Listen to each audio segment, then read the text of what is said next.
देवी विद्या मंदिर स्कूल से बोल रही हूँ। आप लोगों को आज जनरेशन ऑफ कंप्यूटर्स के बारे में नॉलेज देने जा रही हूँ। जैसे कि हमारी समय समय पे पीढ़ियाँ होती हैं, जनरेशन मीन्स होता है पीढ़ी। समय समय पे पीढ़ियाँ बदलती रहती हैं, पहले दादा, फिर पापा, फिर बच्चे, ठीक इस तरह से क्या होता है, हमारी जनरेशन चलती रहती है। उसी तरह कंप्यूटर के भी जनरेशन है। स्टार्टिंग में सबसे पहले जो कंप्यूटर हमारा इन्वेंट हुआ था वो अबेकस के थ्रू हुआ था। अबेकस हमने सबसे पहले इन्वेंट किया था फॉर कैलकुलेशन करने के लिए, और उसी से ये इस कंप्यूटर जो आज के दौर में कंप्यूटर इतना फास्ट है, अबेकस के थ्रू ही ये कंप्यूटर हमारे सामने देखने को मिला है। समय समय पे जिस तरह से फीचर्स और हमारी नीड बढ़ती गई, उसी तरह से हम उसमें फीचर्स को ऐड करते गए और उसके अपने नीड के अकॉर्डिंग उसमें डेवलपमेंट होती गई। और आज एक नतीजा है कि उसी का नतीजा है कि आज हमारे पास फास्ट एंड फ्यूरियस टाइप्स के कंप्यूटर हमारे पास हैं।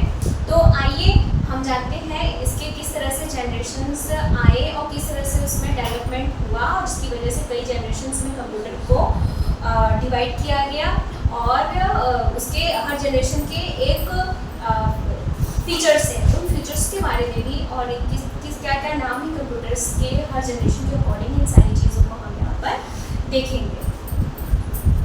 Topic is generation of computer. Computer के जनरेशन को 5 कैटेगरी में डिवाइड किया गया। उसके फीचर्स के अकॉर्डिंग 5 कैटेगरी में कंप्यूटर को जनरेशन के अकॉर्डिंग डिवाइड किया गया है, जिसमें से हमारा फर्स्ट जनरेशन क्या है? फर्स्ट जनरेशन के कंप्यूटर 1940 से लेकर 1956 के बीच के जो भी कंप्यूटर्स थे उन्हें फर्स्ट जनरेशन की कैटेगरी में रखा गया। फर्स्ट जनरेशन की कैटेगरी के जो फीचर्स थे, पहला तो था इट्स लार्ज इन साइज। ये साइज में बहुत बड़े होते थे, जिसे that's not portable for go one place to another place. ठीक, एक जगह से दूसरे जगह पे ले जाना ये पोर्टेबल नहीं थी, क्योंकि साइज में बहुत बड़े होते थे। पहला फीचर्स का। दूसरा है इसमें वैक्यूम ट्यूब का यूज़ किया गया था, और ये स्मॉल इंटरनल मेमोरी थी। मेमोरी का काम कंप्यूटर में होता है डाटा को स्टोर करना, और ये साइज में तो बड़े थे, लेकिन इसमें जो इंटरनल मेमोरी थी ये बहुत ही कम थी, जिसकी वजह से इसमें डाटा ज़्यादा स्टोर हम नहीं कर सकते थे। साथ ही साथ ये बहुत ही एक्सपेंसिव था। ऑब्वियसली जो चीज़ें बड़ी होंगी उसमें अधिक चीज़ें मटेरियल वगैरह यूज़ होगा उसे बनाने के लिए, और पहले ये सारी चीज़ें ही बहुत ज़्यादा महंगी होती थी, जिस वजह से ये फर्स्ट जनरेशन की कंप्यूटर को बनाने में खर्च बहुत ज़्यादा आता था, ये बहुत ही एक्सपेंसिव होते थे। साथ ही साथ फर्स्ट जनरेशन के कंप्यूटर में पंच कार्ड, पेपर टैप का भी यूज़ किया गया था। इसके अलावा इसके एग्जाम्पल्स हैं, जैसे फॉर एग्जाम्पल है मार्क फर्स्ट, यूनिएक एंड यूनिएक फर्स्ट। ठीक, ये थे हमारे फर्स्ट जनरेशन के कंप्यूटर। सेकेंड जनरेशन आइए देखते हैं second generation computer. Second generation computer 1956 से 1963 के बीच के जो भी कंप्यूटर्स थे वो हमारे सेकेंड जनरेशन कंप्यूटर के अंतर्गत रखे गए हैं, जिसमें से पहला इसका फीचर था यूज्ड ट्रांजिस्टर। इसे बनाने के लिए, सेकेंड जनरेशन के कंप्यूटर को बनाने के लिए ट्रांजिस्टर का यूज़ किया गया था। ये फर्स्ट जनरेशन के कंप्यूटर के कंपैरिजन में ये क्या थे, उससे कुछ छोटे थे and cheaper and more efficient. ये थोड़ा सा उससे सस्ते भी थे, मतलब कि इसे बनाने में उतना प्राइस नहीं खर्च होता था जितना कि फर्स्ट जनरेशन कंप्यूटर को बनाने में खर्च होता था। ये उससे कम एक्सपेंसिव था। Okay, and next read on punch card for input. इसमें पंच कार्ड का यूज़ भी इनपुट के लिए नहीं किया जाता है। इस जनरेशन के एग्जाम्पल्स हैं कंप्यूटर के UNIVAC third, IBM 704 and IBM 1401 and etcetera. आइए नेक्स्ट जनरेशन देखते हैं, थर्ड जनरेशन।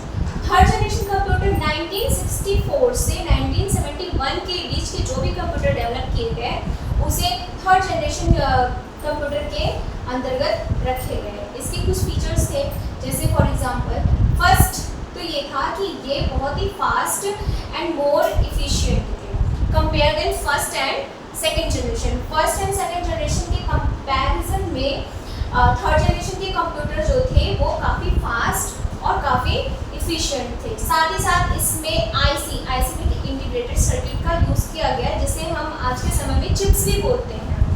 चिप्स का यूज़ करने से ये कंप्यूटर की जो क्वालिटी थी वो काफ़ी अच्छी हो गई। इसके अलावा साथ ही साथ इनपुट के लिए कीबोर्ड और आउटपुट के लिए मॉनिटर का भी यूज़ किया जाने लगा। थर्ड जनरेशन में कीबोर्ड और इनपुट के लिए और मॉनिटर आउटपुट के लिए यूज़ किया जाने लगा है। साथ ही साथ नेक्स्ट फीचर था smaller in size. First and second generation computer के कंपैरिजन में जो थर्ड जनरेशन के कंप्यूटर थे वो काफ़ी छोटे थे साइज में, जो कि पोर्टेबल थी, एक जगह से दूसरी जगह पे ले जाने के लिए हम अपने काम को आसानी से कर सकते थे।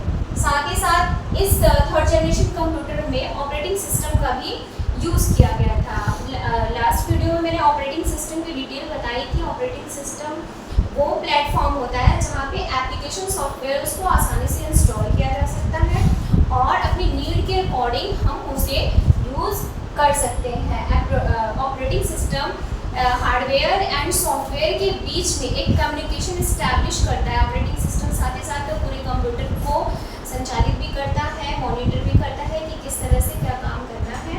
और बिना ऑपरेटिंग सिस्टम के कंप्यूटर काम नहीं करेगा। ये एप्लीकेशंस ऑपरेटिंग सिस्टम को इंस्टॉल करने के बाद ही छोटे छोटे जो भी हमारे नीड के अकॉर्डिंग एप्लीकेशंस होते हैं उन्हें इंस्टॉल किए जाते हैं और फिर यूज़ किए जाते हैं। अगर हम कंप्यूटर से ऑपरेटिंग सिस्टम को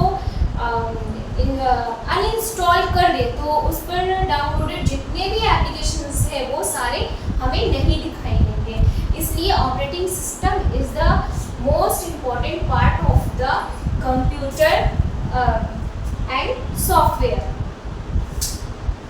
इसके साथ इस जनरेशन के जो कंप्यूटर्स के एग्जांपल्स हैं just like UNIVAC 900 series, IBM 360 and ICL 1900 third generation के ये एग्जांपल्स हैं। इसके बाद हमारे बीच में आया फोर्थ जनरेशन। ये अपने फीचर्स को लेके आया। फोर्थ जनरेशन के कंप्यूटर जो थे कि अपने फीचर्स को मॉडिफाई करके हमारे सामने आया। जैसे 1972 से अब तक के प्रेजेंट टाइम तक के जो भी कंप्यूटर्स हैं इन कंप्यूटर्स को फोर्थ जनरेशन कंप्यूटर कैटेगरी में रखा गया। ये क्या थे, साइज में बहुत छोटे थे, लाइक लैपटॉप। आप समझ सकते हो कि वो हमारे लिए कितना पोर्टेबल है। हम कहीं भी अपने काम को आसानी से ले जाके कर सकते हैं। साथ ही साथ इसमें VLSI यूज़ किया गया एंड ULSI का भी यूज़ किया गया। ये बहुत ही एडवांस्ड थे प्रोसेसिंग में और मेमोरी में। इस जनरेशन के कंप्यूटर काफ़ी एडवांस है प्रोसेसिंग और मेमोरी के लिए। इसके साथ ही साथ इसका एक और फीचर है link together to from computer network. साथ ही साथ इन सारे कंप्यूटर्स को नेटवर्क के साथ भी लिंक किया जा सकता है जिससे कि हमें काम करने में आसानी हो सके। और कई कंप्यूटर्स को आपस में लिंक करने की वजह से डाटा को शेयर करना बहुत ही आसान हो जाता है। तो ये इसका बहुत ही अच्छा फीचर है जिससे कि हम आसानी से डाटा को one person to another person, one link to another link and one computer to another computer आसानी से हम ट्रांसफ़र कर सकते थे। इसके एग्जांपल्स हैं IBM PC and Apple Macintosh। इस example of fourth generation computer. आइए लास्ट देखते हैं fifth generation computer. Present and beyond अभी के जो कंप्यूटर हैं और आगे जो भी इन फ्यूचर हमारे बीच कंप्यूटर देखने को मिलेंगे कुछ अपने एट्रीब्यूट्स एंड फीचर्स के साथ, उन कंप्यूटर्स को फिफ्थ जनरेशन कंप्यूटर में रखा गया। इसकी खासियत ये थी, फर्स्ट पॉइंट इसका है बेस्ड ऑन AI। ये आर्टिफिशियल इंटेलिजेंस के बेस्ड पर ये बनाए गए हैं। Expect to overcome the lack of thinking power in the earlier generation. और इस समय जो भी जनरेशन में थिंकिंग पावर चल रही है उसके नीड को ये इस जनरेशन के कंप्यूटर फुलफिल करेंगे। साथ ही साथ able to take command in audio visual way carry out instructions. इसमें जो कमांड देने का हमारा प्रोसीजर होगा वो ऑडियो और विजुअली भी है।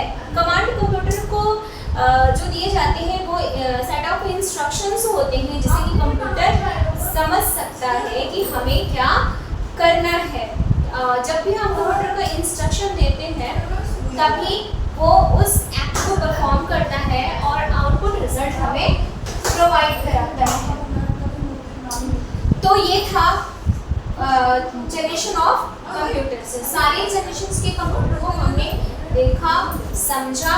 आई होप आपको ये वीडियो पसंद आई होगी। जो भी मैंने नॉलेज आपके साथ शेयर की है वो सारी आपको अच्छी लगी होगी।